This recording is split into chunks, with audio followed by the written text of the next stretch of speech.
بسم اللہ الرحمن الرحیم۔ شہادت مسلم بن عقیل کی خبر۔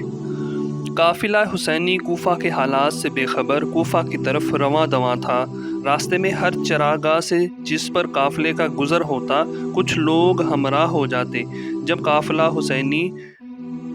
ثعلبہ کے مقام پر پہنچا تو حضرت امام حسین رضی اللہ عنہ کو حضرت مسلم بن عقیل اور ہانی بن عروہ کی شہادت کی خبر ملی۔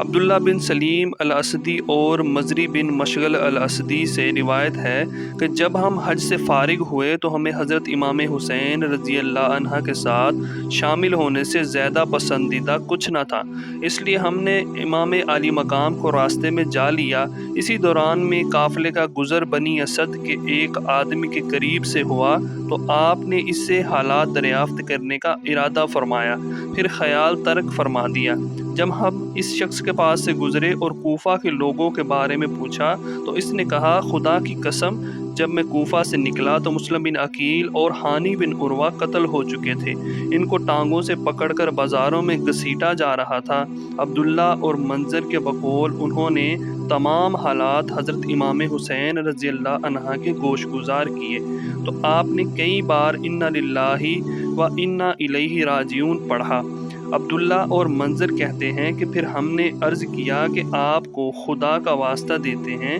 کہ آپ اپنی اور اپنے گھر والوں کی فکر کریں اور یہاں سے واپس لوٹ جائیں، کیونکہ کوفہ میں کوئی بھی حامی و مددگار نہیں ہے، بلکہ ہمیں اندیشہ ہے کہ آپ کو دعوت دینے والے ہی آپ کے دشمن ہو گئے ہیں۔ یہ سن کر مسلم بن عقیل کے تینوں بھائی کھڑے ہو گئے اور جوش میں آ کر کہا کہ خدا کی قسم ہم واپس نہیں ہوں گے جب تک مسلم کے خون کا بدلہ نہیں لے لیں گے، یا پھر ہم بھی ان کی طرح قتل ہو جائیں گے۔ مسلم بن عقیل کے بھائیوں کی بات سن کر حضرت امام حسین رضی اللہ عنہ نے فرمایا، ان لوگوں کے بعد زندہ رہنے میں کوئی لطف و بلائی نہیں ہے۔ آپ کے بعض ساتھیوں نے یہ بھی کہا کہ خدا کی قسم آپ مسلم بن عقیل کی طرح نہیں ہیں، جو ہی آپ کوفہ تشریف لے جائیں گے سب آپ کے ساتھ ہو جائیں گے۔ حضرت امام حسین رضی اللہ عنہ نے فرمایا، جب اپنے قافلے کے ساتھ زرود کے مقام پر پہنچے تو آپ کو اپنے قاصد حضرت قیس کے قتل کی خبر ملی،